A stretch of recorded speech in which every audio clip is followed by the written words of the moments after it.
Even with that brief cold snap arriving before Halloween, the cold didn't last, and that is likely an indicator of how this winter plays out. Bernadette Woods-Plackey is with Climate Central. We're still going to get winter. It's just changing as things warm around the globe. And the way we're seeing that play out in St. Louis is sort of shrinking our winter season. She says over the last 50 years, the tendency for lengthy cold snaps is decreasing. We still get an Arctic blast from time to time, but the frigid air tends not to linger. After 3 years with a La Niña pattern in the equatorial Pacific Ocean, the water there is now warmer. El Niño has developed. It's getting stronger.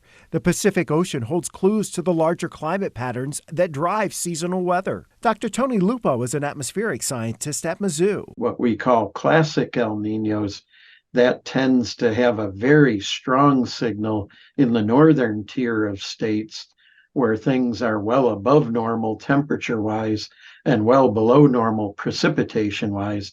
And then in the southern tier of states, you get the opposite pattern, a little bit below normal temperatures and wetter conditions. Since 1950, there have been 11 strong or very strong El Niño patterns.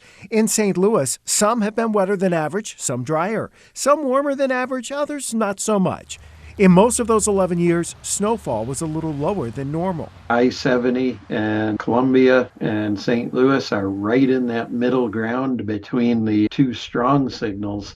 So depending on the shape of the El Niño in the Pacific itself and the jet stream's ultimate pattern, or how it settles. In addition to El Niño in the Pacific, sea surface temperatures around the world were warmer this summer than they've ever been. This could be a wild card in the winter ahead. We're an ocean planet. And so when we see our weather patterns move around the world, they're really affected by what's happening in the ocean. With all that unusually warm water, temperatures will be warmer than average in St. Louis. Cold air will depend on the polar vortex. When it delivers the cold air to our area, it probably won't last. That cold air and a favorable storm track are needed for us to get snow or ice. We only had about 5 inches of snow last winter. This year, we'll likely see more.